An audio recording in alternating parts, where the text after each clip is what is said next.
नमस्कार। मेरे चैनल में आप सभी का बेहद स्वागत है। आज मैं आप सबके लिए लेकर आई हूँ एक पौराणिक कथा। इस कथा के अनुसार हम जानेंगे कि नारद जी क्यों बने थे बंदर। तो चलिए आइए सुनते हैं यह कहानी। श्री नारद बड़े ही तपस्वी और ज्ञानी ऋषि हुए, जिनके ज्ञान और तप की माता पार्वती भी प्रशंसक थी। तब एक दिन माता पार्वती श्री शिव से नारद मुनि के ज्ञान की तारीफें करने लगी। शिव ने पार्वती जी को बताया कि नारद बड़े ही ज्ञानी हैं, लेकिन किसी भी चीज़ का अहंकार अच्छा नहीं होता है। एक बार नारद को इसी अहंकार के कारण बंदर बनना पड़ा था। यह सुनकर माता पार्वती को बेहद आश्चर्य हुआ। उन्होंने श्री शिव भगवान से पूरा कारण जानना चाहा। तब श्री शिव ने उन्हें बताया, इस संसार में कोई कितना ही बड़ा ज्ञानी क्यों ना हो, लेकिन श्री हरि जी जो चाहते हैं वह तो उसे बनना ही पड़ता है। नारद को एक बार अपने इसी तप और बुद्धि का अहंकार हो गया था। इसीलिए नारद को सबक सिखाने के लिए श्री विष्णु को एक युक्ति सूझी। हिमालय पर्वत में एक बड़ी पवित्र गुफा थी। उस गुफा के निकट ही गंगा जी बहती थी। वह परम पवित्र गुफा नारद जी को अत्यंत ही सुहावनी लगी। वहाँ पर के पर्वत, नदी और वन को देखकर उनके हृदय में श्री हरि विष्णु की भक्ति अत्यंत ही बलवती हो उठी थी और वे वहीं बैठकर तपस्या में लीन हो गए। नारद मुनि की इस तपस्या से देवराज इंद्र भयभीत हो गए कि कहीं देवर्षि नारद अपने तप के बल से उनका स्वर्ग ही ना उनसे छीन लें। इंद्र ने नारद की तपस्या भंग करने के लिए कामदेव को उनके पास भेज दिया। वहां पहुंचकर कामदेव ने अपनी माया से वसंत ऋतु को उत्पन्न कर दिया। पेड़ और पत्ते पर रंग बिरंगे फूल खिल गए, कोयले कूकने लगी और भौरे गुंजार करने लगे। कामाग्नि को भड़काने वाली शीतल, मंद और सुगंधित सुहावनी हवा चलने लगी थी। रंभा आदि अप्सराएं वहां नाचने लगी, किंतु कामदेव की किसी भी माया का नारद मुनि पर कुछ भी प्रभाव नहीं पड़ा। तब कामदेव को डर सताने लगा कि कहीं नारद मुझे श्राप न दे दे। इसीलिए उन्होंने श्री नारद से क्षमा मांगी। नारद मुनि को थोड़ा भी क्रोध नहीं आया और उन्होंने कामदेव को क्षमा कर दिया। कामदेव वापस अपने लोक में चले गए। कामदेव के चले जाने पर नारद मुनि के मन में अहंकार हो गया कि मैंने तो कामदेव को भी जीत लिया है। वहां से वे शिव के पास चले गए और उन्हें अपने कामदेव को हराने का हाल कह सुनाया। भगवान शिव समझ गए कि नारद को अब अहंकार हो गया है। शंकर जी ने सोचा कि यदि इनके अहंकार की बात विष्णु जी जान गए तो नारद के लिए यह अच्छा नहीं होगा। इसीलिए उन्होंने नारद से कहा कि तुमने जो बात मुझे बताई है वह श्रीहरि को बिल्कुल भी न बताना। नारद जी को शिव जी की यह बात बिल्कुल अच्छी नहीं लगी। उन्होंने सोचा कि आज तो मैंने कामदेव को हराया है और ये भी किसी को नहीं बताऊं। नारद जी क्षीर सागर पहुंच गए और शिव जी के मना करने के बाद भी सारी कथा उन्होंने सुना दी। भगवान विष्णु समझ गए कि आज तो नारद को अहंकारों ने घेर लिया है। अपने भक्त के अहंकार को वे सहन नहीं कर पाए। इसीलिए उन्होंने अपने मन में सोचा कि मैं एक ऐसा उपाय करूंगा कि नारद का घमंड भी दूर हो जाएगा और मेरी लीला भी चलती रहेगी। नारद जी जब श्री विष्णु से विदा होकर चले तो उनका अभिमान और भी ज़्यादा बढ़ चुका था। इधर श्री हरि ने अपनी माया से नारद जी के रास्ते में एक बड़े ही सुंदर नगर को बना दिया। उस नगर में शील निधि नाम का वैभवशाली राजा रहता था। उस राजा की विश्व मोहिनी नाम की एक बहुत ही सुंदर कन्या थी, जिसके रूप को देखकर लक्ष्मी भी मोहित हो जाती थी।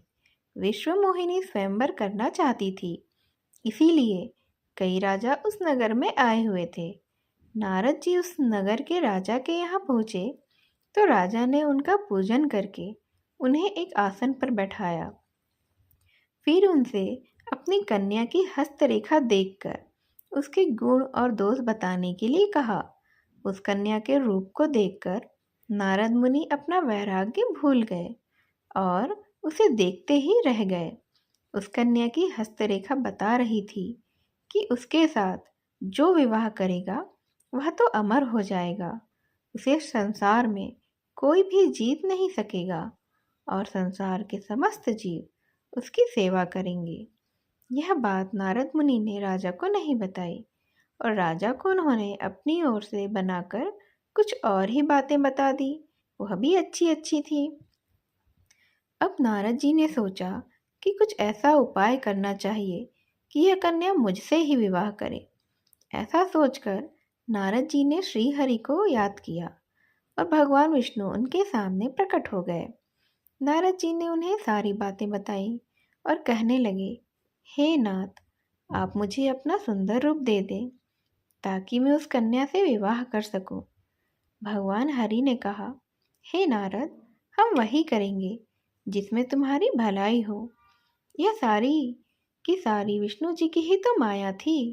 विष्णु जी ने अपनी माया से नारद जी को एक बंदर का रूप दे दिया। नारद जी को यह बात समझ में नहीं आई थी।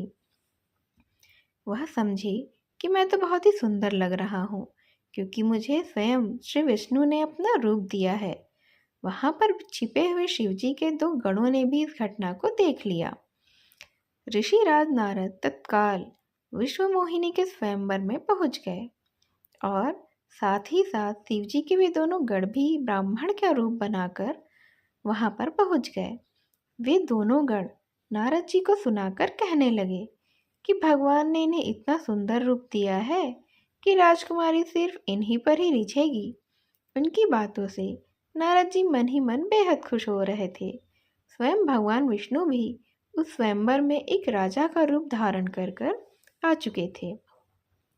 विश्व मोहिनी ने कुरूप नारद की तरफ देखा भी नहीं और राजा रूपी विष्णु के गले में वरमाला डाल दी। मोह के कारण नारद मुनि की बुद्धि नष्ट हो चुकी थी। राजकुमारी द्वारा अन्य राजा को वरमाला डालते देखकर वे परेशान हो उठे। उसी समय शिव जी के गणों ने ताना कसते हुए नारद जी से कहा, जरा दर्पण में अपना मुंह तो देखिए मुनिवर। मुनि ने जल में झांक कर अपना मुंह देखा और अपनी कुरूपता देखकर गुस्सा हो उठे क्योंकि उनका कुछ तो शरीर पुरुष का था, कुछ बंदर का सा था। कहीं बंदर के घने घने बाल थे, वो बंदर जैसा कुरूपता भी थी, लेकिन इंसान के रूप के कारण वो बेहद ही अजीब लग रहे थे। वह तो अपनी कुरूपता देखकर गुस्सा हो उठे और गुस्से में आकर उन्होंने शिवजी के उन दोनों गणों को जो राक्षस हो जाने का श्राप दे दिया। उन दोनों को श्राप देने के बाद जब मुनि ने एक बार फिर से जल में अपना मुंह देखा तो उन्हें अपना असली रूप फिर से मिल चुका था और वह पहले की ही तरह नारद मुनि के समान ही दिख रहे थे, जो उनकी असली वास्तविकता थी। नारद जी को अपना असली रूप वापस मिल गया था, लेकिन भगवान विष्णु पर उन्हें बेहद ही गुस्सा आ रहा था क्योंकि विष्णु के कारण ही उनकी इतनी हंसी हुई थी। वे उसी समय विष्णु जी से मिलने के लिए चल पड़े। रास्ते में ही उनकी मुलाकात विष्णु जी, जिनके साथ लक्ष्मी जी और विश्व मोहिनी भी थी, से हो गई। उन्हें देखते ही नारद जी ने कहा, आप दूसरों की खुशियां देख ही नहीं सकते हैं। आपके भीतर तो ईर्ष्या और कपट ही भरा हुआ है। समुद्र मंथन के समय आपने श्री शिव को बावला बनाकर विष और राक्षसों को मदिरा पिला दिया और स्वयं लक्ष्मी जी और कौस्तुभ मणि को ले लिया। आप बड़े धोखेबाज और मतलबी हैं, हमेशा कपट का व्यवहार ही करते हैं। हमारे साथ जो कुछ किया है उसका फल जरूर पाओगे।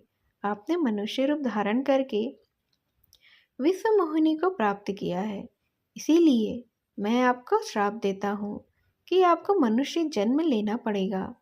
आपने हमें स्त्री से दूर किया है, इसीलिए आपको भी स्त्री से दूरी का दुख सहना पड़ेगा और आपने मुझको बंदर का रूप दिया है, इसीलिए आपको बंदरों से ही मदद लेनी पड़ेगी और वही बंदरों के कारण आपको आपका सुख वापस प्राप्त होगा।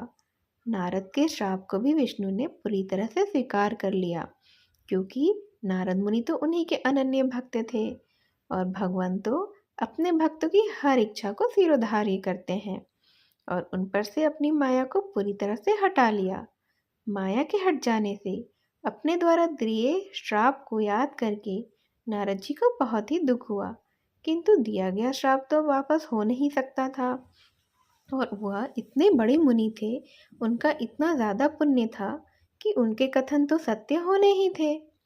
अब इसीलिए श्री विष्णु को श्री राम के रूप में मनुष्य बनकर अवतरित होना पड़ा और सीता माँ से दूर होना पड़ा था और फिर बंदरों ने ही उनकी सहायता की थी, जिससे उन्होंने लंका पर विजय पाई थी।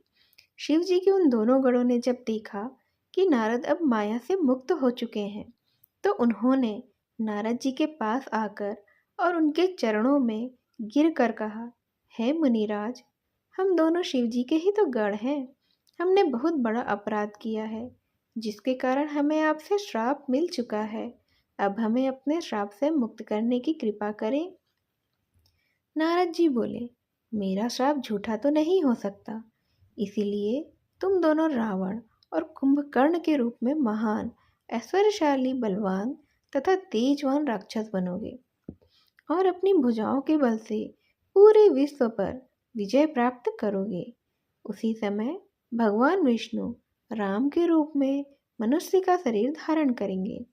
युद्ध में तुम दोनों उनके हाथों से ही मारे जाओगे और तुम्हारी पूरी तरह से मुक्ति हो जाएगी।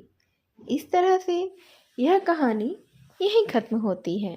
अब आपको पता चला कि नारद मुनि को अपने अहंकार के कारण किस तरह से बंदर का रूप धारण करना पड़ा और किस तरह से भगवान विष्णु को नारद जी ने जो श्राप दिया, उसके कारण ही उन्होंने श्री राम का मनुष्य रूप धारण किया। सीता माँ से 14 साल के वनवास के दौरान जब रावण उन्हें हर कर ले गया था, तो उन्हें उनसे दूर रहना पड़ा था और पत्नी वियोग को सहन करना पड़ा था और उसी दौरान उन्हें राजा सुग्रीव और उनकी पूरी वानर सेना की मदद मिली और हनुमान जी और सुग्रीव और वानर सेना की मदद से ही उन्होंने लंका पर विजय पाई थी और अपनी पत्नी, अपने अनुज श्री लक्ष्मण के साथ वह वापस अयोध्या लौटकर आ पाए थे। मेरी इस कहानी को ध्यान से सुनने के लिए आप सभी का बेहद धन्यवाद। नमस्कार।